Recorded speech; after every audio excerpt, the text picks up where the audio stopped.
A Copa do Mundo de basquete acabou e, galera, com isso aí duas coisas aconteceram, assim, os improváveis ganharam e dessa forma os favoritos foram desclassificados, alguns até antes do tempo, e uma galera deixou de ganhar um dinheirinho aí num bolão ou alguns prêmios, enfim, esse é o Basquetebol Boletim de hoje.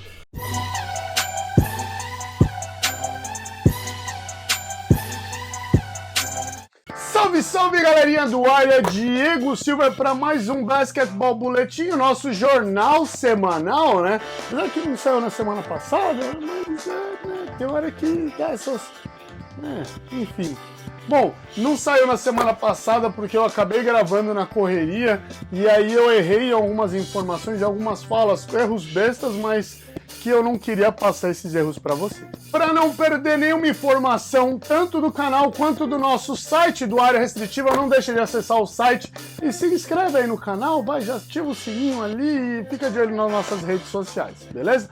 Bora pro nosso assunto de hoje, que tá quente pra caramba. Eu vou falar aqui rapidinho sobre a Copa do Mundo de basquetebol. Galera, a Copa do Mundo acabou, né? Espanha campeã, Argentina vice, mas essa Copa do Mundo deixou uma galera aí, tipo, mas o Brasil não foi longe. Mas, pô, e a Sérvia? Estados Unidos vai com time B, C, D, E, tipo, não dá, né?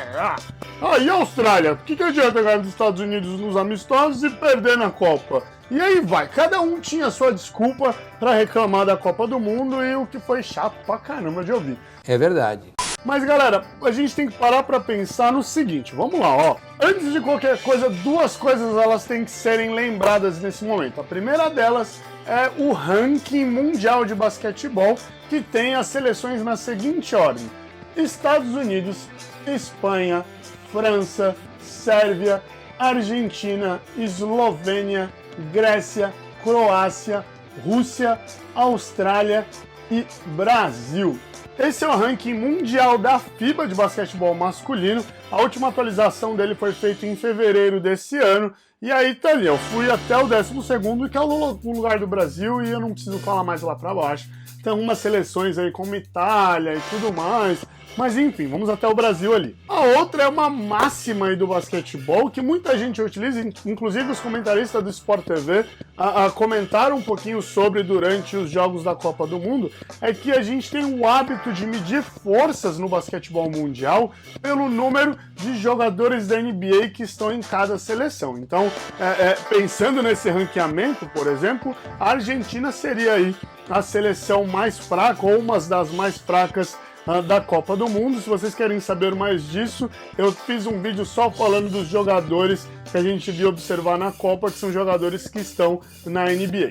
E galera, pensando nisso, se você que tá vendo esse vídeo agora, você aqui na câmera da verdade aqui, se você tem coragem de olhar pra mim agora e falar que você não pensa assim, você está mentindo para você mesmo. Eu até recebi e-mail ou comentário no Facebook ou nos próprios comentários do YouTube perguntando por que o Nenê Hilário não participou da seleção brasileira. Então imagina que vocês perguntaram do Nenê Hilário porque o Nenê Hilário é o pivôzão que agora está no Houston Rockets, mas jogou no Denver Nuggets e no Washington Wizards. Então é sempre por conta da NBA. Então, dito isso, vamos ao assunto desse vídeo, que é um vídeo definitivo sobre a Copa do Mundo de basquetebol, beleza?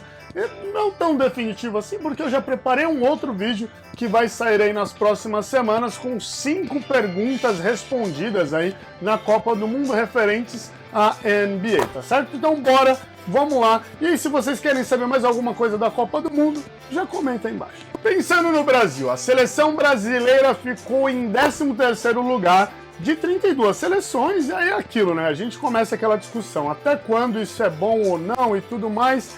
E pensando aí, né, 13º de 32... não é uma boa posição pensando no basquetebol brasileiro. Por que isso? Porque se a gente parar para pegar a última Copa do Mundo que disputamos, nós ficamos em 6º. E galera, a gente tem que pensar em evoluir o trabalho, não voltar para trás. Tudo bem que é um técnico novo, a base ali continua mais ou menos a mesma e tal, mas é um técnico novo, então o trabalho tem que ir para frente. A gente podia lá, né? Se fosse um 5º lugar, talvez a gente já falava, melhorou, mas não foi. Mas aí dentro de todo esse processo sucesso, se a gente parar para pensar no que está acontecendo, foi bom?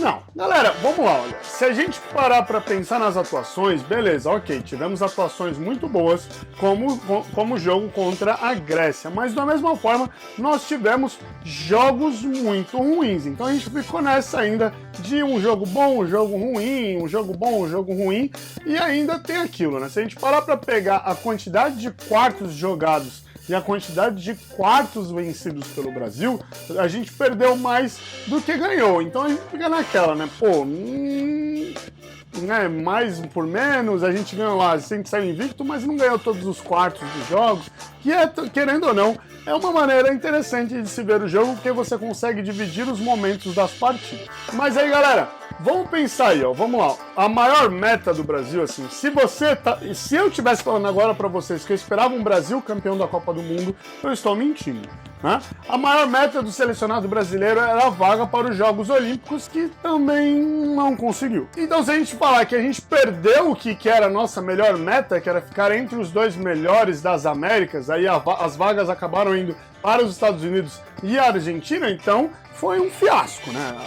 A nossa campanha foi um fiasco. Tudo bem que é um começo de trabalho e tudo mais, e temos que ser pacientes, mas, pô, dava pra ter ganho da República Tcheca, e dali, né, pras quartas de final, e aí, né, dava. Garantidos para os Jogos Olímpicos de Tóquio 2020 estão selecionados do Japão, que é o país sede, Estados Unidos, Argentina, Espanha, França, Austrália, Nigéria, e é isso aí, ó. Eles já têm o passaporte garantido para Tóquio. Menos o Japão, que o Japão já é de lá, né, não tem que garantir passaporte. Então, galera, sobram 4 vagas. E se a gente parar para pensar nas equipes que vão disputar além da seleção brasileira, nós temos aí a Grécia, a Sérvia, a Lituânia. Então a gente tem alguns selecionados que eles já têm aí esse pezinho aí no favoritismo. E aquilo, agora é ganhar, ganhar e já era, e não vai ser fácil não. Além das favoritas, né, tem uma série de seleções que devem entrar aí pesado na disputa, né, até porque, na minha opinião, pelo menos essas duas que eu vou citar agora foram o fiasco, aí sim, o fiasco da Copa do Mundo, que foram os selecionados da China e da Alemanha. Então essas duas seleções também devem entrar pesado nas disputas pela vaga olímpica. Então vamos lá, galera, para vocês entenderem aí, ó. São 24 seleções que vão entrar para os pré-olímpicos mundiais. Elas são divididas em 4 grupos com 6 seleções cada um. E aí esses grupos são definidos através de sorteio, mas os sorteios não têm data marcada ainda, eles não aconteceram. Os pré-olímpicos devem acontecer em junho, mais ou menos um mês antes do início dos Jogos Olímpicos de Tóquio 2020. Além disso, notícia boa para os brasileiros, o Brasil deve se candidatar aí à sede de uma das etapas do pré-olímpico aí, né?